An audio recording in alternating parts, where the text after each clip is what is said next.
बातें मत करो, शुरू करवाना है ना। किसान आंदोलन टॉपिक शुरू करते हैं अपन। कोई नया थोड़ी है, जो पहले संख्या थोड़ी ज़्यादा लग रही है, आया कि कोई नया? वही पुराने हो गए सारे। ठीक, सबसे पहले चर्चा करेंगे किसान आंदोलन के कारणों की चर्चा। ठीक है, अपन ने 1857 की क्रांति पढ़ी थी, तो उससे पहले चर्चा की थी किनकी? 1857 की क्रांति के कारण।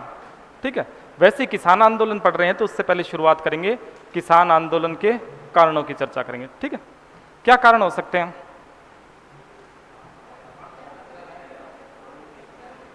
थोड़ा जोर से बोलो, देखें। लगान, ठीक, कर लगान आ गई। और मैंने कल चर्चा की थी, आपको याद है तो, कि आप पढ़ते हो प्राचीन काल, मध्यकाल और आधुनिक काल। प्राचीन काल के राजवंश जैसे पढ़ रहे हो, मौर्य पढ़ रहे हो, गुप्त पढ़ रहे हो, उनकी चर्चा कल बात कर रहा था मैं। इनके काल में आपको किसान आंदोलन नहीं मिलते, देखने को नहीं मिलते ना। मेवाड़ का इतिहास आप पढ़ते हो तो ना प्रताप के काल में, ना सांगा के काल में और ना कुंभा के काल में, किसी काल में आपको किसान आंदोलन नहीं पढ़ाया जाता। सुना है कहीं? पढ़ा है क्या? नहीं पढ़ा ना, कभी आगे नहीं आया। ठीक, क्यों नहीं हुए उनके काल में, अब क्यों हो रहे हैं? आधुनिक काल में आप क्या पढ़ रहे हो? किसान आंदोलन। कारण क्या है? किसान इस काल में क्यों आंदोलन कर रहे हैं, उससे पहले क्यों नहीं किया? कोई समस्या नहीं थी, कर नहीं लेते थे? अच्छा, अब कर ले रहे हैं। अब कर क्यों ले रहे हैं? कर तो पहले भी ले रहे थे, वैदिक काल से लेते आ रहे हैं। वैदिक काल में जो स्वेच्छा से किया दिया था कर, बलि, उसके बाद में अनिवार्य हुआ, कर तो ले रहे हैं। तो कारण क्या है, अब क्यों कर रहे हैं आंदोलन? देखो, पहले जो कर लिया जा रहा है ना, वो एक तरह से किसान दे सकता है उसकी उपज के हिसाब से, उसकी उपज के हिसाब से, जितना वो खेती कर रहा है, जितना अनाज आ रहा है, उसके हिसाब से दे रहा है। ठीक है ना, खुद नुकसान उठा करके नहीं दे रहा है तो उसको आपत्ति भी नहीं है। अब क्या होता है, कर तो अभी भी है, लेकिन अब समस्या है कर थोड़े बढ़ा दिए गए, संख्या क्या है? बढ़ गई है। जितनी इनकम नहीं है उससे ज़्यादा क्या हो रहा है? कर लिए जा रहे हैं। अब बात यह आती है, शासक इतना मजबूर क्यों है? क्या वो जनता से प्यार नहीं कर रहा है कि उनसे कर लेकर के उनको परेशान करना चाह रहा है? मजबूर है। कैसे हुआ मजबूर? मजबूर किसान आंदोलन को शुरू करने से पहले कारणों की बात करें तो अंग्रेजों की बात की थी। देखो, अंग्रेजों के कारण क्या है? शासक वर्ग मजबूर है क्या लेने के लिए? कर लेने के लिए। अंग्रेजों के आने से भारतीय शासकों की आय तो कम हो जाती है और खर्चे बढ़ जाते हैं। समझ गए बात क्या? अंग्रेजों के आने से भारतीय शासकों की आय तो कम हो जाती है, क्योंकि आय का एक हिस्सा किसके पास चला जाता था? अंग्रेजों के पास चला जाता था। आय कम हो जाती है और खर्चे बढ़ जाते हैं। खर्चे कैसे बढ़ते हैं? सेना, ठीक, और अरे भारत से फॉरेनर आए अंग्रेज, उनके सामने अपनी विलासिता और वैभव का प्रदर्शन नहीं करेगा शासक कि तुम तो सिर्फ अधिकारी ही होगे कहेंगे, मैं यहाँ का शासक हूं, वैभव देखो मेरा। समझ रहे बात? और वैभव दिखाने के लिए क्या चाहिए? पैसा चाहिए। सुखा तो दिखा नहीं सकते आप, वैभव दिखाने के लिए क्या चाहिए? पैसा। तो भारतीय शासक अपना वैभव और विलासिता जारी रखने के लिए किसानों पर, जनता पर क्या लगाएंगे? कर। तो ये बात तो आपके समझ में आ गई होगी, भारतीय शासक कर लगाने के लिए क्यों मजबूर है, क्या जारी रखना चाहते हैं? एक तो वैभव बना रहे, दूसरा विलासिता भी बनी रहे। अरे सीधी सी बात है, अंग्रेज आ रहा है सामने, एक अंग्रेज नहीं लेके आ रहा, इतना ही तो है, वो भी प्रदर्शित करेगा मेरे पास 50 रानियां, इधर देख दूं कितने ठाठ से बैठी है। समझ रहे हो ना बात? अरे ये वैभव का प्रदर्शन ही तो है। दुर्ग देखो कितना शानदार बना रखा है, ये किसका प्रदर्शन है? वैभव का। अंग्रेज स्वयं आश्चर्य करते थे इस बात पर, कितना प्रदर्शन कैसे कर लेते हैं भारतीय शासकों की बात आती है जब। समझ गए क्या बात? तो कारणों में सबसे पहले आपने कहा कर, पहला कारण क्या है? कर। दूसरा कारण मैं कह दूं लाग बाग। तीसरा कारण कह दें बेगार, और चौथा कारण कहें अत्याचार। किसान आंदोलन के कारणों की चर्चा कर रहे हो। पहला कारण है कर। कर कितने प्रकार के? 84, 125, 25 प्रकार के बूंदी में, डेंगू में 53 प्रकार के हैं। कितने हैं टोटल बताओ सही? इतने लिखेगा कौन? 84 लिखोगे, नाम कौन बताएगा फिर? इतने कर कितने प्रकार के? 2 प्रकार के मानो आप। पहला है नियमित। पहला कौन सा है? नियमित। दूसरा है अनियमित। अनियमित। ठीक है, पहला कर कौन सा? नियमित। और दूसरा कर कौन सा हो गया? अनियमित। या किताब में आपको मिलेगा प्रत्यक्ष कर या अप्रत्यक्ष कर। सही कहीं पढ़ने के हिसाब से तो नियमित कर। नियमित कर की परिभाषा ये होगी, निश्चित समय में निश्चित राशि। निश्चित समय और राशि भी कैसी है? निश्चित राशि। मतलब समझ गए क्या इस लाइन का? निश्चित समय में निश्चित राशि, यानी ये एक फिक्स समय, इस समय इस फसल की कटाई पर ये इतना कर लिया जाएगा, ये निश्चित है। किसान इससे परेशान भी ज्यादा नहीं है। निश्चित समय में क्या ली जा रही है? निश्चित राशि। दूसरा है अनियमित कर, इसका उल्टा हो जाएगा। समय कैसा है? अनिश्चित, और राशि भी कैसी है? अनिश्चित। अनिश्चित है, दोनों ही क्या है? अनिश्चित। ठीक है, समय भी अनिश्चित और राशि भी क्या है? अनिश्चित है। ये कैसा कर है? अनियमित कर। इसको कभी भी लिया जा सकता है, कभी भी लिया जा सकता है और कितना भी लिया जा सकता है। समझ में आ गई बात क्या? कभी भी लिया जा सकता है और कितना भी लिया जा सकता है, शासक या जागीरदार की आवश्यकता के अनुसार। तो जो आप कह सकते हो किसान वर्ग है, वो इस कर से परेशान ना होकर के ज्यादा परेशान किससे है? इस अनियमित वाले से। जैसे आपके खेती हुई है, 10 क्विंटल अनाज हो गया, 2 क्विंटल आपने किस में दे दिया? कर में दे दिया। 8 जो आपने खुद के लिए बचा के रख लिया, उसके लिए प्लानिंग कर रखी है, इस तरह से ये करेंगे। लेकिन अचानक कौन सा कर आ जाए? ये अनियमित वाला, प्लानिंग फेल हो गई। समझ गई बात क्या? तो एक परेशानी तो ये। दूसरा आप कहते हो लाग बाग। ये क्या चीज होती है? लाग बाग किसे कहोगे? बिना बात के लगे वो लाग। लाग किसे कहोगे? बिना बात के लगे वो लाग। यही तो बात होगी। परिभाषा के रूप में कैसे कहोगे आप इसे? परिभाषा ये होगी, भू राजस्व, भू राजस्व करों के अतिरिक्त, करों के अतिरिक्त, भू राजस्व करों के अतिरिक्त लिया जाने वाला कर। यानी भू राजस्व करों को छोड़ करके लिए जाने वाले अन्य कर हैं, वो किसके अंतर्गत आएंगे? भू राजस्व का मतलब जमीन से जुड़े हुए कर। उसके अलावा जितने कर हैं वो किस में आ जाएंगे? लाग बाग। लाग बाग कितनी भी हो सकती है। जैसे उदाहरण के लिए देखते हैं, तलवार बंदाई, तलवार बंदाई कह दो, चंवरी कर कह दो, उड़ी लाग कह दो, कामठा लाग कह दो, पान चराई कह दो। ये क्या है? लाग ही लाग है। कुंवर जी की घोड़ी लाग, बकरा लाग, कोठड़ी खर्च लाग, बहुत सारी हैं। 84 क्यों कितनी कर लो से। बात समझ में आ गई क्या? ये क्या है? लाग बाग। ये क्या है? लाग बाग। लाग बाग की परिभाषा क्या बताई आपने? भू राजस्व करों के अतिरिक्त लिया जाने वाला कर किस श्रेणी के अंतर्गत आता है? लाग बाग के अंतर्गत आता है। बात समझ में आ गई क्या? दूसरा कारण कौन सा हो गया? लाग बाग। ठीक है। तीसरा कारण है बेगार। बेगार किसे कहोगे? बिल्कुल, वह कार्य जिसका क्या नहीं दिया जाए? मजदूरी या मेहनताना नहीं दिया जाए। मजदूरी नहीं दी जाए या मेहनताना नहीं दिया जाए, क्या कहलाएगा? बेगार। मास्टर आ गया, पढ़ा के चला गया, क्या नहीं मिले, क्या कहोगे आप इसे? बेगार। अरे नहीं, शिक्षा में सेवा होती है, बेगार नहीं होती। मास्टर को मेहनताना नहीं मिलता, उसका मतलब क्या? वो क्या कर रहा है? सेवा कर रहा है। क्या नहीं कर रहा? बेगार नहीं कर रहा है। समझ रहे हो बात? अरे समझ गए क्या? ठीक, ये बेगार होगी। ये क्या होगी? बेगार। ये 3 काम मत करो, कर मत दो, लाग बाग मत दो, बेगार मत दो। चौथा अपने आप हो जाएगा, क्या है? अत्याचार। समझ गए बात? पिटाई होगी भाई, किसी को क्या कह रहे हो आप? अत्याचार। ये किसान आंदोलन के क्या है? कारण। समझ में आ गई बात क्या? कोई दिक्कत तो नहीं है? पहला किसान आंदोलन शुरू कर दें अपन। ठीक, पहला कौन सा लेंगे? जैसे पहली सभ्यता काली बंगाई होती है परमानेंट, वैसे पहला किसान आंदोलन कौन सा होता है? बिजोलिया। बिजोलिया किसान आंदोलन। बिजोलिया किसान आंदोलन। किसान आंदोलन,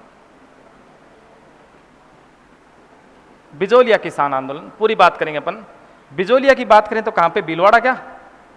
भीलवाड़ा। बिजोलिया भीलवाड़ा। और कौन सी जागीर के अंतर्गत आता था? तो आप कहोगे ऊपरमाल। ऊपरमाल की जागीर। ऊपरमाल की जागीर की हिस्ट्री ये है, ऊपरमाल की जागीर मिली थी किसको गिफ्ट में? अशोक परमार को। किसको मिली थी? अशोक परमार। कौन था? अशोक परमार जगनेर यूपी का शासक था, और इसने राणा सांगा का साथ दिया था कौन से युद्ध में? खानवा के युद्ध में। खानवा के युद्ध में सांगा का साथ दिया। सांगा ने गिफ्ट में क्या दिया था इसको? इस उपरमाल की जागीर इसको दी थी। बात समझ में आई क्या? और इस उपरमाल की जागीर के अंतर्गत आता है बिजोलिया। क्या आता है? बिजोलिया। बिजोलिया उपरमाल का सबसे बड़ा कस्बा था, सबसे बड़ा कस्बा। सबसे बड़ा कस्बा कौन सा है? बिजोलिया। कितना बड़ा था देखो, 79 गांव आते थे इसके अंतर्गत। इसके अंतर्गत कितने गांव आ रहे हैं? 79। क्या कहते हैं इसको? 79 गांव बिजोलिया के अंतर्गत आते थे। कोई दिक्कत नहीं है, ठीक। अगली फैक्ट वाली बात, बिजोलिया में सर्वाधिक किसान कौन सी जाति के थे? धाकड़ जाति के। थर्ड ग्रेड में पुराना प्रश्न, ठीक है। सर्वाधिक धाकड़ जाति के किसान। कोई दिक्कत नहीं है। सर्वाधिक कर भी जानते हो कितने प्रकार के थे यहाँ पे? 84 प्रकार के। 84 प्रकार के कर, ठीक है। ये शुरुआत की बातें जो फैक्ट के रूप में आप पढ़ते हो। अब बात ये आती है, यहां प्रारंभ में शासक हुआ करता था केशवदास। कौन हुआ करता था? केशवदास। केशवदास और बिजोलिया की जनता का हेत इतना था कि मराठों को बिजोलिया से बाहर निकालने के लिए केशवदास का सहयोग जनता ने किया था, यानी सब ने मिलकर के उसको वहां से बाहर निकाला था। यानी यहाँ के जागीरदार, शासक और जनता का क्या है? हेत। अच्छा, हेत समझ रहे हो ना? प्रेम है, ठीक है। उसके बाद में शासक आता है गोविंद सिंह या गोविंद दास। गोविंद दास, ठीक है। यहां तक भी ठीक है। जनता के शासक के साथ संबंध कैसे? अच्छे हैं। उसके बाद में एक शासक बनता है जिसका नाम है कृष्ण सिंह। क्या नाम है? कृष्ण सिंह। कृष्ण सिंह आप कहोगे सन 1894 में बनना है शासक। कौन? कृष्ण सिंह। नया जागीरदार कौन है यहाँ का? कृष्ण सिंह। कब बना है? 1894 में। गोविंद सिंह के बाद में बन गया, मान लो, ठीक है। क्या नाम है? कृष्ण। कृष्ण सिंह जब शासक बनता है, इसके शासक बनने के बाद में जनता के और जागीरदार के संबंध हैं वो क्या हो जाते हैं? खराब हो जाते हैं, बिगड़ जाते हैं। बात समझ में आ गई क्या? किसके काल से बिगड़ने शुरू हो गए? कृष्ण सिंह के काल से बिगड़ने शुरू हो गए, ठीक है। इसने नए नए कर लगा दिए। इसने क्या किया है? नए कर लगा दिए, ठीक है। और लाग बाग लगा दी, बेगार बढ़ा दी, इस तरह के काम कर दिए। जनता पर अत्याचार शुरू कर दिया। किसने? राव कृष्ण सिंह ने। कोई दिक्कत नहीं है। अब होता क्या है? जनता परेशान है। शुरुआत आंदोलन की कैसे होती है उसकी चर्चा करता हूं। सन 1897, सन 1897 गांव का नाम है गिरधारीपुरा। गिरधारीपुरा। घर है गंगाराम धाकड़ का। गंगाराम धाकड़। गिरधारीपुरा गांव, गंगाराम धाकड़ का घर। और इसके घर में है मौसर। मौसर जानते हो क्या? जानते हो, ठीक है। इसके पिताजी की मृत्यु हो गई है, इसलिए मौसर का आयोजन। गांव में क्या होता है? जन्म, मरण, परण। जन्म, मरण, परण, ठीक है। ये तीनों फंक्शन है ना, सारे मिलकर के आयोजित करते हैं। फंक्शन ही है तीनों। क्या है? एज ए फंक्शन ही है। जन्म होगा सारे साथ में हो जाएंगे, मरण वाला होगा तो भी, और ब्याह शादी में तो होते ही, कोई दिक्कत ही नहीं है। तो मौसर जो है ना, आप देखते होगे, आपने नॉर्मली देखा होगा कि जब मौकाण कहते हो गया, हाँ ठीक, वहाँ जब इकट्ठे होते हैं आसपास के लोग, रिश्तेदार वगैरह, तो थोड़ी देर के लिए कोई 15-20 मिनट का शौक रहता है। उसके बाद में वो बातें दूसरी शुरू कर देते हैं। देखा है आपने? अरे हुक्का बीड़ी चिलम के साथ दूसरी बातें शुरू नहीं कर देते क्या? करते हैं ना। सबसे पहले पूछते हैं लड़का क्या कर रहा है, लड़की क्या कर रही है, करते हैं ना शुरुआत। आधे रिश्ते वहीं हो जाते हैं, देखा होता आपने, होता है ना ऐसा। तो यहाँ पे चर्चा का विषय इस मौसर में कि किसानों के साथ क्या हो रहा है। आसपास के सारे बताते हैं कि कृष्ण सिंह ने परेशान कर रखा है। ये चर्चा कहाँ पे हो गई? इस गिरधारीपुरा गांव में। अब इसका सॉल्यूशन ढूंढते हैं किसान कि क्या किया जाए, ये जागीरदार कंट्रोल में कैसे आए। तो उसके लिए एक सुझाव दिया जाता है कि हो सकता है जागीरदार जो हम पर अत्याचार कर रहे हो उसकी जानकारी हमारे शासक यानी मेवाड़ के शासक फतेह सिंह को नहीं हो, क्यों ना उस तक ये सूचना पहुंचाई जाए। समझ गए बात? अरे समझ गए क्या? उस तक सूचना पहुंचाने के लिए 2 बंदे तैयार कर लिए जाते हैं, 2 व्यक्ति। एक का नाम है नानजी पटेल, नानजी पटेल। दूसरे का नाम है ठाकरी पटेल। दूसरे का नाम क्या है? ठाकरी पटेल। इनको राजी कर लिया कि ये किनसे जाके मिलेगा? मेवाड़ के महाराणा से जाकर के मिलेगा। हो गए राजी दोनों। ये चले गए उदयपुर। कहाँ आ गए? उदयपुर। किससे मिलने आए हैं? महाराणा से। किससे मिलने आए हैं? महाराणा से, ठीक है। 1 दिन गया, 2 दिन गए, महीना गया, 2 महीना गया, 6 से 7 महीने हो गए। कहाँ बैठे हुए इनको? उदयपुर। किससे मिलना चाह रहे हैं? 6-7 महीने बाद में इसकी मुलाकात होती है। कितने महीने बाद? 6-7 महीने बाद में इनकी मुलाकात होती है। इनकी बात सुनी जाती है और इनकी बात सुन करके बिजोलिया में एक व्यक्ति को भेजा जाता है, भू राजस्व अधिकारी, इसका नाम है हामिद हुसैन। क्या नाम है? हामिद हुसैन। हामिद हुसैन को भेजा जाता है। हामिद हुसैन आता है, किसानों की समस्याएं देखता है और स्वीकार भी करता है, भी परेशान है किसान, ठीक है। और ये हिदायत देके जाता है किसको? राव कृष्ण सिंह को। लेकिन राव कृष्ण सिंह इनकी कोई बात नहीं मानता। तो इसने जो हामिद हुसैन आया है उसके प्रति आप कह सकते हो कोई कार्यवाही नहीं हुई, कार्यवाही नहीं हुई। जो जागीरदार है उसके प्रति कोई कार्यवाही नहीं हुई, हामिद हुसैन आकर के चला गया, ठीक है। राव कृष्ण सिंह क्या करता है देखो, सन 1903 में राव कृष्ण सिंह कर लगाता है, जिसको आप क्या कहते हो? चंवरी कर। कौन सा कर लगाता है? चंवरी कर। चंवरी कर को आप कह सकते हो अपमानित कर। कैसा कर है? अपमानित कर। अपमानित कर। चंवरी कर की प्रकृति कैसी है? अपमानित कर है। चंवरी कर किसके विवाह पर लिया जाता है? हैं? लड़की के विवाह पर है। लड़की अकेले करती है विवाह? बेटी होगी तो ही लिया जाएगा, ठीक है। तो कन्या पक्ष से लिया जाता है, ऐसे कह सकते हैं, कन्या पक्ष से, ठीक है। कन्या के विवाह पर कन्या पक्ष से ही लिया जाता है। कौन सा कर? चंवरी कर। चंवरी कर कन्या के घर वालों से लिया जाता है। अपमानित कर है। कितने रुपए था उस समय? 5 रुपए। कितने रुपए था? 5 रुपए। आरपी व्यास बताता है 13 रुपए। आरपी व्यास कितने बताता है? 13 रुपए। नए संस्करण तक बता रहा है कितने? 13 रुपए। लेकिन वास्तव में पेपर में जो है वो कितने रुपए है? 5 रुपए, ठीक है। चंवरी कर कितना लिया जाता था? 5 रुपए। जानते तो ना चंवरी? कितने लोग चंवरी जानते हैं? बाकी नहीं जानते?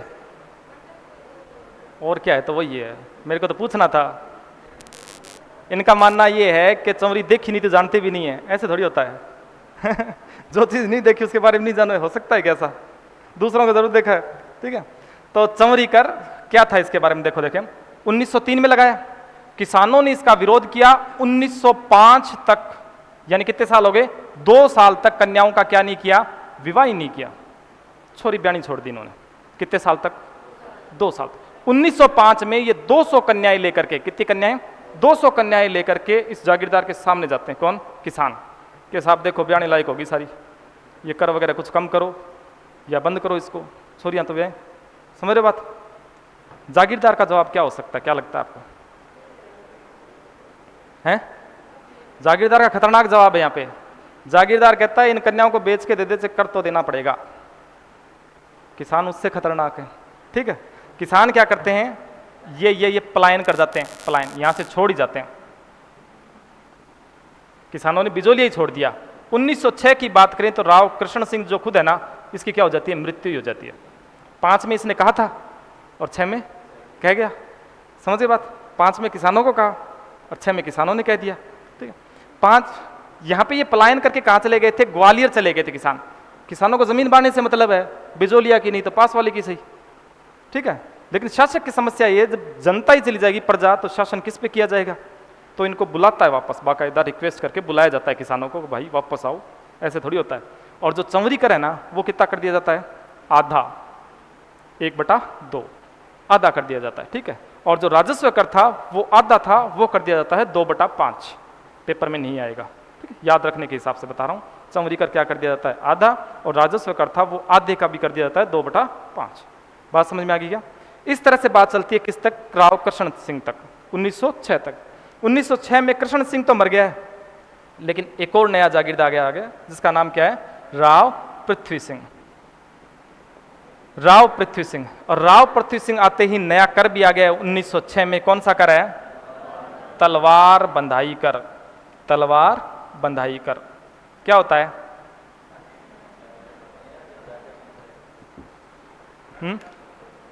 क्या होता है तलवार बंधाई कर? उत्तराधिकारी कर कह दूं? उत्तराधिकारी कर। हेलो, कह दिया, कह दिया। राज्य अभिषेक पर लिया जाने वाला कर, ये कह दूं? सही है ना? होता क्या? क्यों ले रहा है ये? कौन ले रहा है? राज्य अभिषेक कर रहा है, कौन ले रहा है? उत्तराधिकार कर या तलवार बंधाई कर, कौन ले रहा है? पृथ्वी सिंह ले रहा है। किससे ले रहा है? किसानों से, जनता से ले रहा है। क्यों ले रहा है?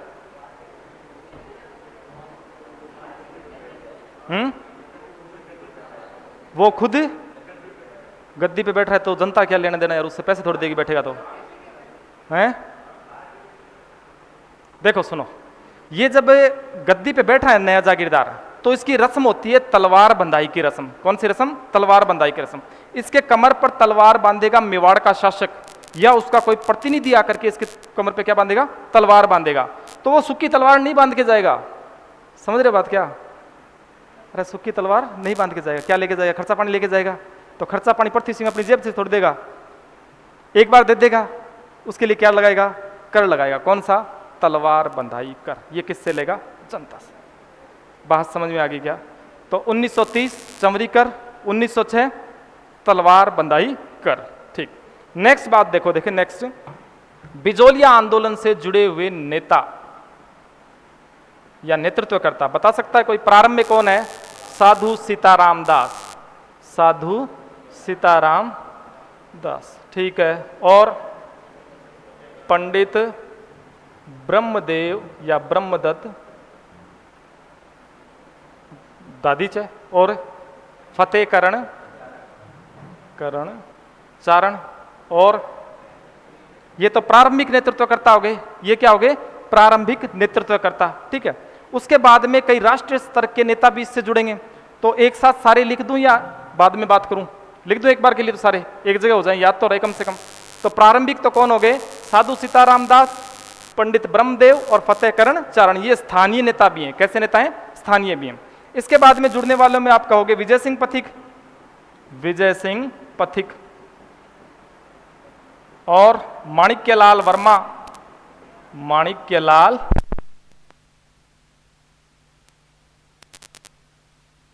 जमनालाल बजाज, जमनालाल बजाज, और राम नारायण चौधरी। ये तो इसके साथ ही यहीं पे जुड़ गया था, राम नारायण चौधरी। और हरिभाऊ उपाध्याय, हरिभाऊ उपाध्याय। ये सारे कौन से आंदोलन से जुड़े हुए नेता हैं? बिजोलिया किसान आंदोलन। पढ़ने की दृष्टि से, अध्ययन की दृष्टि से बिजोलिया आंदोलन को 3 भागों में या 3 चरणों में लेकर के चलते हैं, ऐसे ही किताबों वाले। पहला चरण आप कह सकते हो 1897 से 1915, ठीक है। दूसरा चरण अगर बात करें, दूसरा चरण हो गया 1916 से 1923 या 22 तक, ठीक। 23 कर दो, 23 अलग 23 कर दिया। तीसरा चरण 1923 से 1941। क्यों किया है? देखो इन चरणों में क्यों बांटा है बता देता हूं, याद करने के हिसाब से। 1897 से 1915 तक जो पहला चरण है, ये चला था स्थानीय नेताओं के नेतृत्व में। किन के नेतृत्व में? स्थानीय नेता, स्थानीय नेता, ठीक है। पहला चरण किन के नेतृत्व में चला है? स्थानीय नेतृत्व में। दूसरा चरण है वो राष्ट्रीय नेता। वो कैसा? राष्ट्रीय स्तर के नेता। तीसरा चरण है, उसको क्या कहोगे? राष्ट्रीय भी है, स्थानीय भी है, सब कुछ है। नेतृत्व तो दोनों मिक्स हो गए हैं। अब राष्ट्रीय भी कह दो और स्थानीय भी कह दो। तीसरे चरण को किस तरह से याद रखोगे कि ये चरण तीसरे में ये हुआ था? हैं? तीसरे चरण में एक तरह से आंदोलन हो गया नेतृत्व विहीन। क्या हो गया? नेतृत्व विहीन, और समाप्ति की ओर है, समाप्ति की ओर। एक व्यक्ति जिसने इसको थाम रखा था आंदोलन को, वो था विजय सिंह पथिक। उसके अलग होते ही आंदोलन कैसे हो जाता है? समाप्ति की ओर हो जाता है, खत्म ही है। समझ गए बात क्या? कैसे उसकी चर्चा अपन करेंगे। ये 3 चरण अपन पढ़ेंगे किसके? बिजोलिया किसान आंदोलन के। ये नेतृत्वकर्ता हो गए।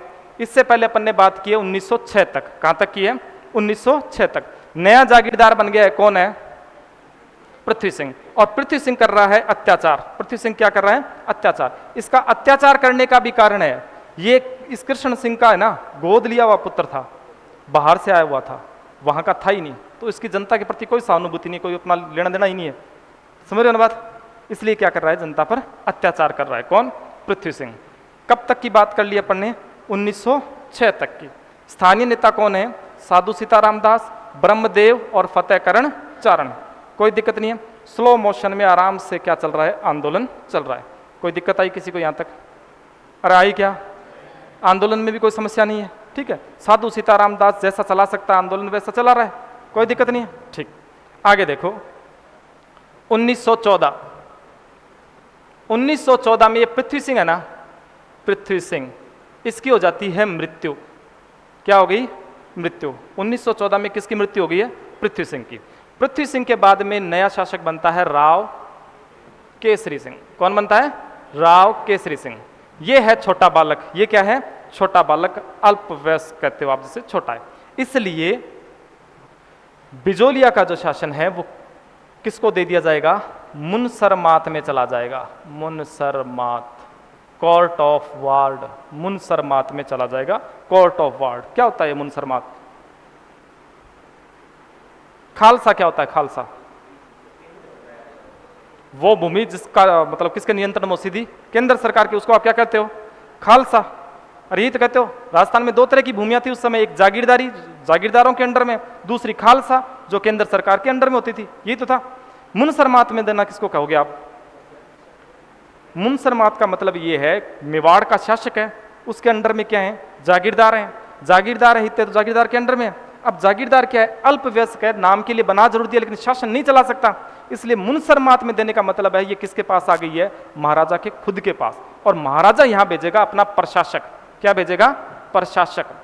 और प्रशासक को कहा जाता है मुनसरीम। क्या कहा जाता है? मुनसरीम। या इसका नाम अपनी भाषा में कहें यहां पे तो अपन कहते हैं मुनसब। समझ गए बात? क्या? प्रशासक। मुनसरीम का मतलब क्या हो गया? प्रशासक। बालक छोटा है इसलिए प्रशासन करने के लिए मुनसरीम को भेज दिया है। मुनसरीम का नाम क्या है? हैं? अमर सिंह राणावत। कौन है? अमर सिंह राणावत। अमर सिंह राणावत। राणावत, ठीक है। अमर सिंह राणावत ठीक आदमी है, दयालु आदमी है। वो किसानों की समस्याओं पर गौर करता है। समझ गए बात? क्या? उनकी समस्याएं सुनता है। 14 तक बात आ गई, 15 तक भी पहुंच गए। और अपना चरण पहला कहां तक था? 15 तक ही था। आपने लिखा 1897 से 1915 तक पहला चरण स्थानीय नेतृत्व में पूरा हो चुका है। हो गया ना? ठीक। अब एक व्यक्ति को लाते हैं, नया व्यक्ति इससे जुड़ेगा। ठीक। उत्तर भारत में चल रही है सशस्त्र क्रांति की तैयारी। क्या चल रही है? सशस्त्र क्रांति। सुना है क्या इसका नाम किसी ने? उत्तर भारत। उत्तर भारत में तैयारी चल रही है किस चीज की? सशस्त्र क्रांति की। नाम सुना है? 1857 की क्रांति का भामाशाह कौन था? अमरचंद बांटिया। अच्छी तरह पढ़ा आपने। एक प्रश्न और आता है, पीछे देखा था मैंने। सशस्त्र क्रांति का भामाशाह कौन था? दामोदर दास राठी। कौन था? दामोदर दास राठी। ठीक। सशस्त्र क्रांति थी क्या?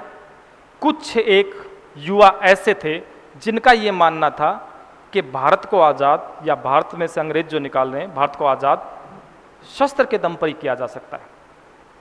समझ रहे बात? तलवार के दम पर इन्होंने शासन किया तो तलवार के दम पर इनको बाहर निकाला जा सकता है। ठीक है। ऐसे क्रांतिकारियों को आप कहते थे सशस्त्र क्रांतिकारी। उत्तर भारत में जब क्रांति की योजना चल रही थी तो वहां जिम्मेदारी दो व्यक्तियों को दी गई है। सबसे पहले आप करें, व्यक्ति का नाम है भूप सिंह। क्या नाम है? भूप सिंह। भूप सिंह है बुलंदशहर यूपी का। कहां का है? बुलंदशहर। बुलंदशहर है कहां पे? यूपी में। राजस्थान में अपने जो व्यक्ति है उसका नाम है गोपाल सिंह खरवा। गोपाल, एक नई स्टोरी शुरू होगी बीच में, ठीक है ना? गोपाल सिंह खरवा। ये खरवा ठिकाना अजमेर का है। कहां का है? अजमेर का। अच्छे प्रश्न बनते हैं आपके। पहला प्रश्न मैंने जैसे बताया, सशस्त्र क्रांति का भामाशाह कौन?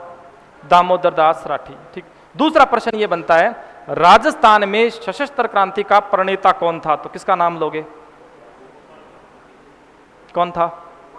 गोपाल सिंह खरवा। कौन था? गोपाल सिंह खरवा। दोनों अच्छे प्रश्न हैं, दोनों आए हुए हैं। सुना है क्या नाम ऐसा कभी? प्रश्न सुने ऐसे कभी आपने? सुना करो, ठीक है, काम किए। ये दोनों उत्तर भारत में क्या कर रहे हैं? सशस्त्र क्रांति की तैयारी। इन्होंने हथियार वगैरह इकट्ठे कर लिए, अटैक करने वाले हैं। इतने में किसको पता चल गया? अंग्रेजों को। अंग्रेजों ने दोनों को पकड़ लिया, पकड़ के डाल दिया टोडगढ़ जेल में। टोडगढ़ जेल में डाल दिया, टोडगढ़ जेल में कैद कर दिया, कैद। वहां से ये व्यक्ति दिख रहा है क्या? भूप सिंह। ये हो गया फरार। ये क्या हो गया? फरार। फरार होकर के भेष बदल लिया, भेष बदल के दाढ़ी वाड़ी बढ़ा करके मास्टर बन गया। क्या बन गया? मास्टर। मास्टर बन के आ गया चित्तौड़। कहाँ आ गया? चित्तौड़ का एक गांव है ओझड़ी। कौन सा गांव है? ओझड़ी गांव। ओझड़ी गांव। ओझड़ी गांव में एक व्यक्ति है जिसका नाम है हरि भाई किंकर। क्या नाम है? हरि भाई किंकर। हरि भाई किंकर यहां चला रहा है एक पाठशाला। पाठशाला का नाम क्या है या संस्था का नाम क्या है? विद्या प्रचारिणी सभा। विद्या प्रचारिणी सभा। विद्या प्रचारिणी सभा कौन चला रहा है? हरि भाई किंकर। ठीक है।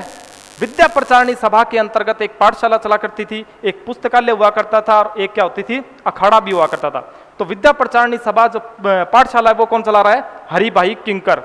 समझ रहे बात? और पुस्तकालय की बात करें तो पुस्तकालय को संभाला करता था साधु सीताराम दास। कौन संभालता था? साधु सीताराम दास। भूप सिंह है, मैंने क्या कहा, भेष बदल के क्या बन गया है? मास्टर। और भूप सिंह ने नाम बदल लिया है अपना विजय सिंह पथिक। विजय सिंह पथिक। भूप सिंह क्या बन गया है? विजय सिंह पथिक। विजय सिंह पथिक अब की बात करें तो ओझड़ी गांव में विद्या प्रचारिणी सभा में मास्टर है, पढ़ा रहा है। क्या कर रहा है? कोई दिक्कत नहीं है। उधर साइड में चल रहा है अपने आंदोलन, कौन सा? बिजोलिया किसान आंदोलन। स्थानीय नेता चला रहे हैं, जैसे चल रहा है वैसे चल रहा है, कोई दिक्कत नहीं है। अरे समझे क्या? विद्या प्रचारिणी सभा का होता है एनुअल फंक्शन। क्या होता है? एनुअल फंक्शन, वार्षिक उत्सव। और वार्षिक उत्सव में गेस्ट के रूप में आता है साधु सीताराम दास। ठीक है। और वो सुनता है विजय सिंह पथिक को, भाषण सुनता है उसके, उससे हो जाता है प्रभावित। क्या हो गया? प्रभावित। और उससे रिक्वेस्ट करता है कि पथिक जी यहाँ मास्टर का क्या काम, ठीक है, आप चलो मेरे साथ काम पे बिजोलिया में, और बिजोलिया आंदोलन का नेतृत्व संभाला। समझ गए बात? क्या रिक्वेस्ट किसने की? साधु सीताराम दास ने। किससे की? विजय सिंह पथिक से। आपका प्रश्न बनता है पथिक बिजोलिया आंदोलन से कब जुड़े? 1916 में बिजोलिया किसान आंदोलन से कौन जुड़ता है? पथिक जुड़ता है। समझ गए बात? क्या पथिक के जुड़ने से आंदोलन को मिलती है राजनैतिक गति। कैसी गति मिल गई? राजनैतिक गति। जिस आंदोलन को सिर्फ बिजोलिया वाले ही जानते थे, कोई जानता नहीं था, अखिल भारतीय स्तर तक जानने लग जाते हैं। समझ गए बात? क्या ऐसा काम किसने किया? पथिक ने। पथिक के जितने भी मित्र थे, समाचार संपादक, वहां तक न्यूज पहुंचाता है। पथिक कांग्रेस से संपर्क करता है। उस समय राष्ट्रीय स्तर की सबसे बड़ी पार्टी कौन सी थी? भारत की आजादी की लड़ाई कौन सी पार्टी के नेतृत्व में चल रही थी? कांग्रेस के नेतृत्व में। यानी कांग्रेस के मंच पर जो बात आ गई, मतलब भारत तक पहुंच गई। यही तो सिस्टम था। तो कांग्रेस तक बात पहुंचा देता है कौन? विजय सिंह पथिक। आपको याद होना चाहिए सन 1918, सन 1919, सन 1920, सन 1920 ये बंबई कांग्रेस अधिवेशन, ये अमृतसर कांग्रेस अधिवेशन और ये नागपुर कांग्रेस अधिवेशन, 3 कांग्रेस अधिवेशन लगातार बात करें। बंबई कांग्रेस अधिवेशन 1918 में, वैसे बंबई में नहीं हुआ है, बंबई 1918 में कांग्रेस का दिल्ली अधिवेशन था, वार्षिक अधिवेशन तो, लेकिन 1918 में बंबई में होता है इसका विशेष अधिवेशन। कौन सा अधिवेशन है? ठीक, सुनते जाओ। इन अधिवेशनों में जाके मिलता है कौन? विजय सिंह पथिक। गांधी से मिलता है सीधा, डायरेक्ट। किससे मिलता है? गांधी। उस समय वन मैन आर्मी कौन था? गांधी जी। गांधी जी भूख हड़ताल कर रहे हैं तो देश कर रहा है। गांधी जी लंगोटी पहन रहे हैं तो दुनिया भी उनके पीछे लंगोटी पहन रही है। यही तो था। खादी पहननी है तो पहनेंगे, विदेशी वस्त्र जलाओ तो जला रहे हैं उनके पीछे। अरे यही तो था। गांधी बोल दिया मतलब सब तक पता चल जाएगी बात। गांधी जी ने बाकायदा अपने पर्सनल सेक्रेटरी, कौन था? महादेव सरदेसाई को कहाँ भेजा? बिजोलिया भेजा कि जाके देख क्या चल रहा है। समझिए बात? क्या मोदी अपने पर्सनल सेक्रेटरी को भेज दे यहाँ पे, देख कोचिंग में क्या चल रहा है। राष्ट्रीय स्तर की बात होती है, नहीं होती कि यार किसने भेजा है, उसने भेजा। वैसे ही गांधी था उस समय। उस समय कौन था? गांधी। ठीक है। तो राष्ट्रीय स्तर तक बिजोलिया की आवाज कौन बुलंद करता है? विजय सिंह पथिक। 16 में जुड़ा। कब जुड़ा? 16 में। विद्या प्रचारिणी सभा की बात करो तो उसमें एक पाठशाला, एक पुस्तकालय और एक अखाड़ा। पाठशाला के माध्यम से किसान शिक्षित होगा, पुस्तकालय के माध्यम से भी क्या होगा? शिक्षित पढ़ेगा, और अखाड़ों के माध्यम से लड़ाई के लिए तैयार होगा। बात समझ में आ गया? इस तरह से काम चल रहा है। 16 तक बात करें। 1917 में उपरमाल पंच बोर्ड, उपरमाल पंच बोर्ड की स्थापना, पंच बोर्ड की स्थापना। क्यों भाई?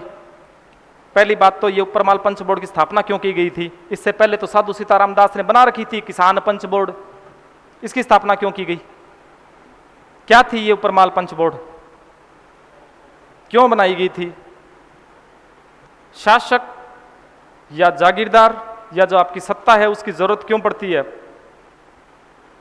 न्याय करे, देखे, संभाले, यही तो होता है। अरे यही तो काम है शासक वर्ग का है। इसके लिए उसको क्या दे रहे हैं? कर दे रहे हैं, प्रजा की देख रेख करेगा। तो इन्होंने अपनी तरफ से बना ली ऊपरमाल पंच बोर्ड। हम कर भी नहीं देंगे तो उसके पास जाने की जरूरत नहीं, अपने फैसले खुद ही कर लेंगे। समझिए बात? ऊपरमाल पंच बोर्ड। पहला सरपंच कौन बना? मन्ना पटेल। कौन बना? मन्ना पटेल। ऊपरमाल पंच बोर्ड की स्थापना हो गई। बरिसाल में हुई थी क्या? बैरीसाल, बैरीसाल, हरियाली माउस के दिन, ठीक है। 1917 में ऊपरमाल पंच बोर्ड की स्थापना, कोई दिक्कत नहीं है। अगली तारीख अगर 1918 की बात करो तो बंबई, बंबई में आप कहोगे कांग्रेस का विशेष अधिवेशन। कांग्रेस का विशेष अधिवेशन पथिक मिलता है किससे? गांधी से। किससे मिलता है? गांधी जी से, ठीक। 1919 में क्या हुआ? सेकंड ग्रेड का प्रश्न है, सेकंड ग्रेड का। हेलो, अब बता दो। सेकंड ग्रेड का एक बार नहीं 2 बार आया है? राजस्थान सेवा संघ की स्थापना। राजस्थान सेवा संघ की स्थापना 2 बार आया ये प्रश्न, पता है क्या आपको? सेवा संघ की स्थापना किसके द्वारा? पथिक द्वारा। पथिक द्वारा राजस्थान सेवा संघ की स्थापना। ये स्थान पूछा गया था। मुख्यालय कहां? वर्धा। वर्धा कहां पे? महाराष्ट्र में। वर्धा कहां पे? महाराष्ट्र में। 1919 में राजस्थान सेवा संघ की स्थापना वर्धा महाराष्ट्र में किसके द्वारा होती है? विजय सिंह पथिक द्वारा। किसके द्वारा? विजय सिंह पथिक द्वारा। बात समझ में आई क्या? 1919। 1920 की बात करूं तो ये राजस्थान सेवा संघ का मुख्यालय वो कहां पे आ गया? अजमेर। कहां पे आ गया? अजमेर। ये 1920 तक की बात होगी, कोई दिक्कत नहीं यहां तक। अरे समझ गए क्या? कोई दिक्कत नहीं, ठीक। और बात करता हूं 1916 में जैसे ही आपने पथिक को जोड़ा है ना, उस समय अंग्रेज सरकार एक अभियान चला रही थी। प्रथम विश्व युद्ध के लिए किसानों से या जनता से चंदा वसूल किया जा रहा था। क्या वसूल किया जा रहा था? चंदा, 10 रुपए। कितने ले रहे थे? 10 रुपए चंदे के रूप में, 10 रुपए। प्रथम विश्व युद्ध का चंदा, प्रथम विश्व युद्ध का चंदा। पथिक जुड़ा ही था और अंग्रेज सरकार ने कौन सा अभियान चला रखा है? प्रथम विश्व युद्ध का जो खर्चा होगा उसके लिए चंदा ले रही है, ठीक है। पथिक ने किसानों से इसका विरोध करवाया कि विरोध करो, काय का चंदा है, ध्यान नहीं देते, लड़ रहे वो हैं, चंदा हम दें, ठीक है। समझे बात? 1900 जागो जागो जागो, सोना नहीं है, ऐसे मत करो। सो क्यों रहे हो आप लोग? मैं कोई लोरी सुना रहा हूं? नींद आ रही है क्या? हैं? सच में आ रही है? नहीं आ रही ना? हैं? लिखवाना शुरू करूं क्या बीच में? लिखवाना चाहिए ना? ठीक ठीक, आओ तो कोई बात नहीं, मेरा क्या लेते हो, लिखो ना, पहले लिखो उसके बाद बात करूंगा। हैं? सस्पेंस रह गया क्या? 20-22 तक थोड़ी बात करवा देता हूं, रुको, ठीक है, 1 सेकंड। अरे बहुत बड़ा है ये, इतना जल्दी नहीं होगा, रुको। 1916 तक ये बात हो गई, कौन सी? प्रथम विश्व युद्ध के चंदे की। उसके साथ साथ कौन जुड़ा इससे? विजय सिंह पथिक भी जुड़ गया। ये सारी घटनाएं कब की है? 1916 की। 1917 में ऊपरमाल पंच बोर्ड। 1918 में बंबई कांग्रेस अधिवेशन, विशेष अधिवेशन किससे मिलता है? गांधी से मिलता है। 1919 राजस्थान सेवा संघ की स्थापना कहां पे? वर्धा महाराष्ट्र में। और 1919 में एक अधिवेशन भी होता है, इसको क्या कह रहे हो आप? अमृतसर, अमृतसर कांग्रेस अधिवेशन। 1920 में राजस्थान सेवा संघ का मुख्यालय कहां गया? और 1920 में ही कांग्रेस का एक अधिवेशन होता है जिसे आप कहते हो नागपुर अधिवेशन। क्या होता है? नागपुर अधिवेशन। और यहां पर इतनी मतलब शो करता है कौन? विजय सिंह पथिक। 3 किसानों को अपने साथ ले जाता है, कहां पे? नागपुर में। और जो बिजोलिया में जो भी हो रहा है ना अत्याचार वगैरह, उसकी प्रदर्शनी नाटक करके प्रस्तुत करते हैं 3 किसान, टिक्कू राम, कालू राम, एक और था, ठीक है। ये तीनों जाते हैं, वो जाके प्रदर्शनी करते हैं। नहीं बताते क्या जैसे कोई अत्याचार कर रहा है उसका प्रदर्शन करना नाटक के रूप में, ठीक है। कांग्रेस के जो नेता हैं उनको दिखाते हैं, देखो हमारे साथ क्या हो रहा है। बात समझ में आ गई क्या? अखिल भारतीय स्तर तक कौन ले गया है? विजय सिंह पथिक। अगली बात करूं समाचार पत्र, किन की बात करूं? समाचार पत्र। किन की बात कर रहा हूं? समाचार पत्र। यानी कि विजय सिंह पथिक ने बिजोलिया को पॉपुलर कैसे बनाया? एक तो आपने पार्ट देख लिया कांग्रेस अधिवेशनों के माध्यम से, दूसरा किन के माध्यम से बनाया? समाचार पत्रों के माध्यम से। ठीक है, इसका एक मित्र था जिसका नाम था गणेश शंकर विद्यार्थी। गणेश शंकर विद्यार्थी, विद्यार्थी। ठीक है, कहां का? कानपुर का, कानपुर। गणेश शंकर विद्यार्थी कानपुर से कहें बात अगर, तो ये निकालता था समाचार पत्र। क्या नाम था? प्रताप नामक समाचार पत्र। कहां से प्रकाशित होता था?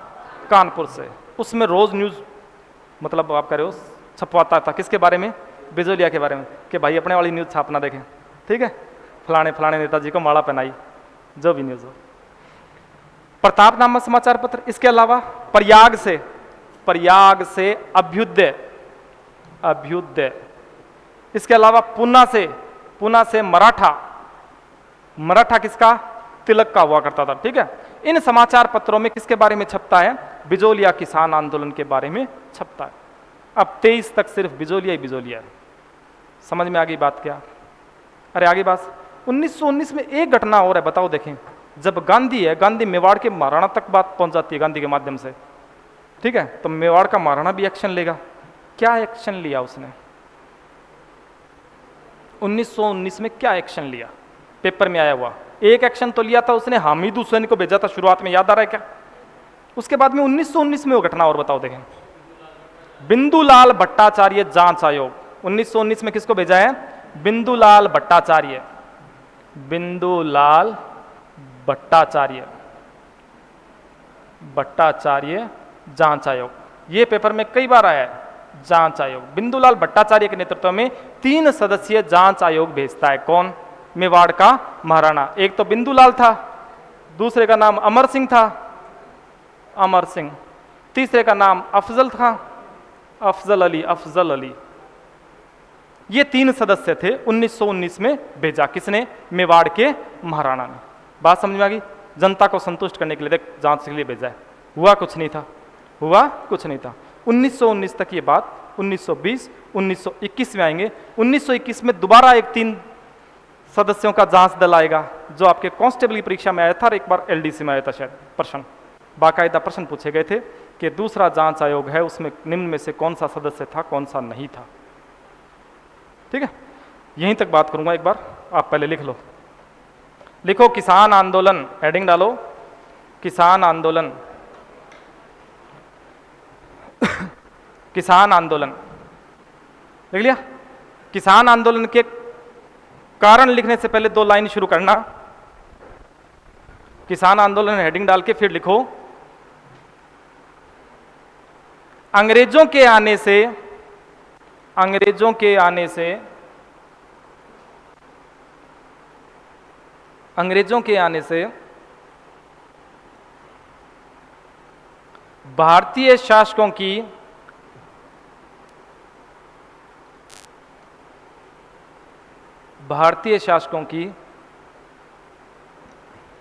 आय कम हो जाती है,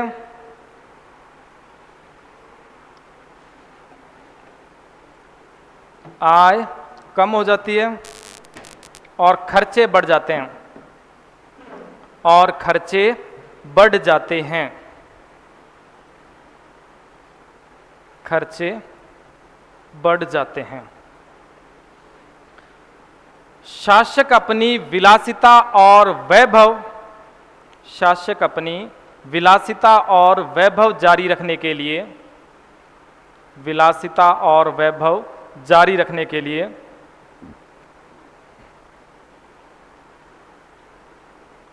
जनता पर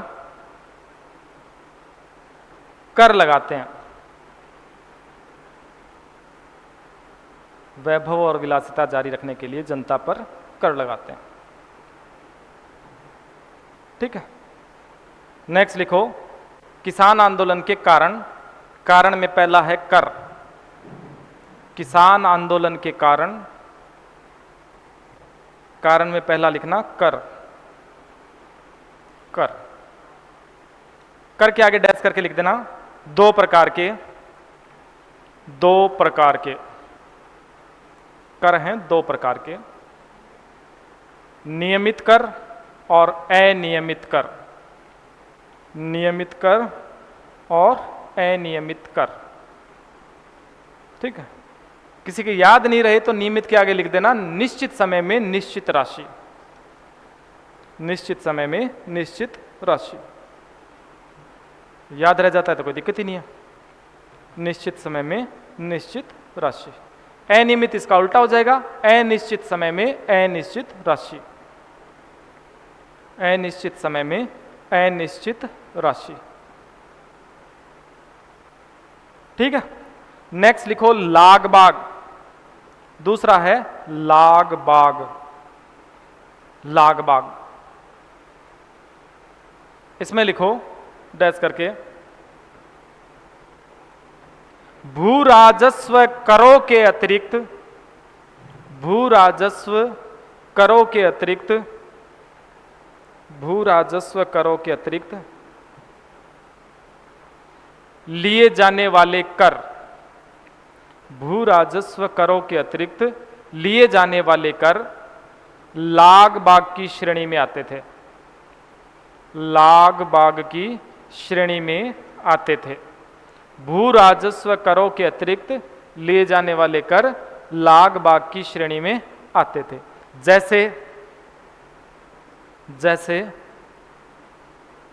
तलवार बंधाई कर, तलवार बंधाई कर, कौमा चंवरी कर, चंवरी कर, चंवरी कर, कौमा अंगलाग, अंगलाग,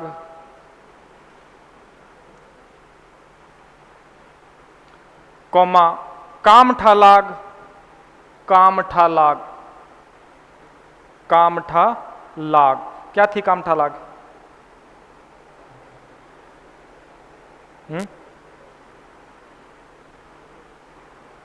देखो कामठा लाग ये हुआ करता था, कोटड़ी में कोई निर्माण कार्य चल रहा है ना, उसके लिए जनता से जो बेगार ली जा रही है उसको क्या कह रहे हो आप? कामठा लाग। कोटड़ी में कोई निर्माण कार्य चल रहा है, बाथरूम बना रहे हैं, जो भी बना रहे हैं, ठीक है, ठीक है, रूम बना रहे हैं, उसके लिए जो बेगार ली जाती थी, काम करवाया जाता था। कोई काम नहीं कर रहा है तो उसके बदले लिया जाता था रुपया, वो भी कामठा लाग ही कहलाती थी, 2 रुपये लिए जाते थे। ठीक है, तो इसमें लिख देना ब्रैकेट में निर्माण कार्य के बदले या निर्माण कार्य के दौरान ली जाने वाली बेगार या रुपए। निर्माण कार्य के दौरान ली जाने वाली बेगार या रुपए। ये कामठा आई थी आपके आरएस में। ठीक है, कामठा लाग वाला प्रश्न आया था आरएस में। ठीक है, पान चराई, एक और लिख दो, उदाहरण तो है ही। पान चराई क्या होती है? पान चराई लाग गोचर भूमि नहीं होती है। गोचर भूमि जानते हो किसे कहते हैं? जहां अरे चौपाए चरते हैं, ठीक है, उसमें किसान अगर अपने पशुओं को, मवेशियों को चरा रहा है तो उसके बदले भी क्या देना पड़ेगा? कर देना पड़ेगा। उस कर को क्या कह रहे हो आप? पान चराई। ठीक है, ठीक। और बाकी बहुत सारे हैं, कोटड़ी खर्च लाग, दूध लाग, बकरा लाग, बहुत सारे हैं। ठीक है, 84 प्रकार के बहुत सारे किससे हो सकता है। तो ये हो गई लाग बाग। तीसरा लिखो बेगार। तीसरी है बेगार। बेगार, तीसरा कारण बेगार। बेगार में लिखना वह कार्य जिसका मेहनताना नहीं दिया जाए। वह कार्य जिसका मेहनताना नहीं दिया जाए। मेहनताना नहीं दिया जाए, मजदूरी नहीं दी जाए, मजदूरी नहीं दी जाए। ठीक है, चौथा लिखो अत्याचार। अत्याचार, अत्याचार। ठीक है, ये मध्यकाल या राजपूत काल की बात करते हैं राजस्थान के संदर्भ में। तो मध्यकाल में ब्राह्मण और राजपूत लेते थे बेगार। ठीक है, चौथा आपने क्या लिखा? अत्याचार। अत्याचार में कुछ लिखाने की जरूरत नहीं है। ठीक, अगली हेडिंग डालो बिजोलिया किसान आंदोलन।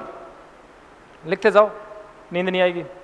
बिजोलिया किसान आंदोलन, इसमें लिखो बिजोलिया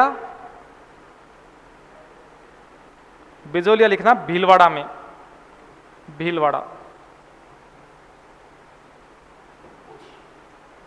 अगली बात, उपरमाल की जागीर, उपरमाल की जागीर राणा सांगा ने, राणा सांगा ने अशोक परमार को, अशोक परमार को उपहार में दी थी, उपहार में दी थी।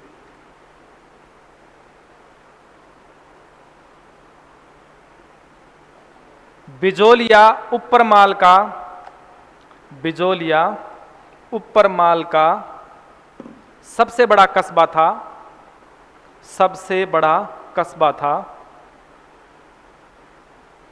सबसे बड़ा कस्बा था, जिसमें 79 गांव आते थे, 79 गांव आते थे, जिसके अंतर्गत 79 गांव आते थे, 79 गांव आते थे।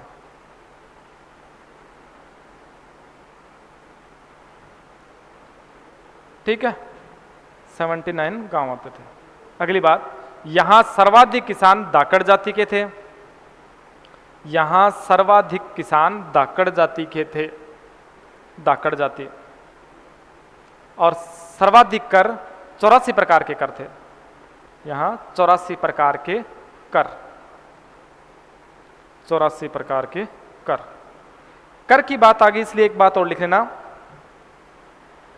कर लिख लिया क्या, 84 प्रकार के करते, उसमें लिखना भू राजस्व की पद्धति, भू राजस्व की पद्धति कौन सी थी यहां पे, लाता कुंता, भू राजस्व की पद्धति लाता कुंता थी। क्या होता है लाता कुंता,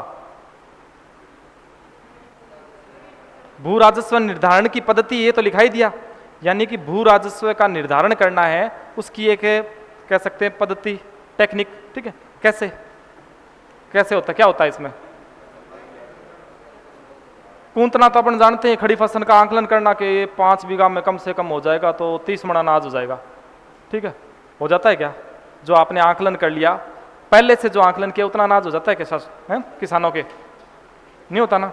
अनाज उसको माना जाता है, खेती में जो उपज होती है उसको मानी जाती है जो घर पे आ गई, उससे पहले तो कितनी विपदाएं आ सकती है भाई, समझ रहे ना बात, खेती उसी को माना जाता है जो घर पे आ गई। अब ये कुंते की बात कर रहे हो आप, तो खड़ी फसल का आंकलन कर लिया कि 1 बीघा में मान लो आपके 5 क्विंटल हो गया, 3 क्विंटल हो गया, उसके हिसाब से कर भी निर्धारित कर दिया कि 3 क्विंटल है तो 1 क्विंटल के हिसाब से वो कर हो गया। अब अगले के सारा इतना ही हुआ है, लेकिन कर वो जो निर्धारित किया है ना भू राजस्व वाला, वो देना पड़ेगा। समझे बात क्या, ठीक। लाता कुंता, एक का तो मतलब हो गया खड़ी फसल का आंकलन करना, दूसरे का मतलब एक और है ना,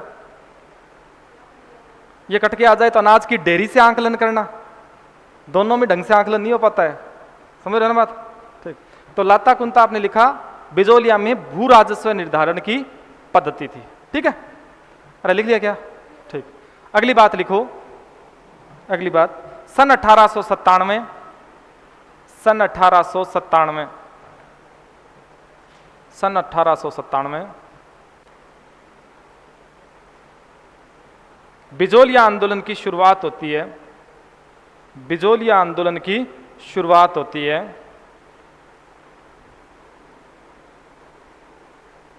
बिजोलिया आंदोलन की शुरुआत होती है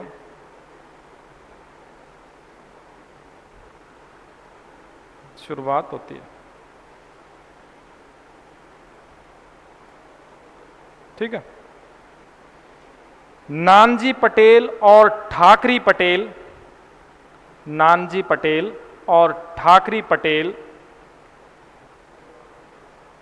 को प्रतिनिधि बनाकर, नानजी पटेल और ठाकरी पटेल को प्रतिनिधि बनाकर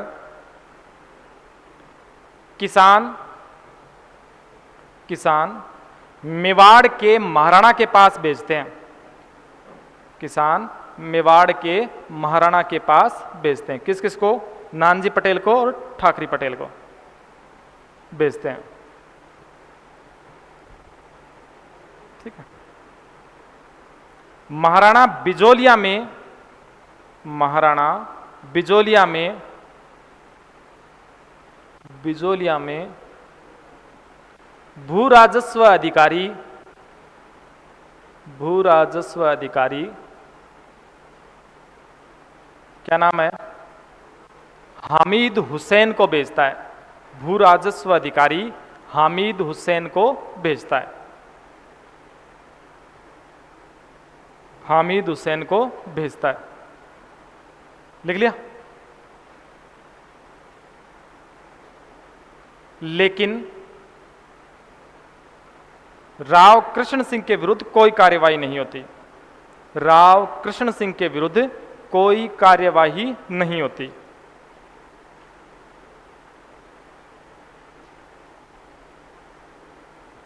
लिख लिया। नई लाइन से, नानजी पटेल और ठाकरी पटेल का, नानजी पटेल और ठाकरी पटेल का बिजोलिया से निष्कासन हो जाता है।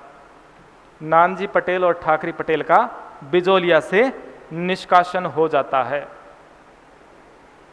निष्कासन हो जाता है। ठीक है, आगे फिर कल करेंगे। ठीक है, बंद कर दी।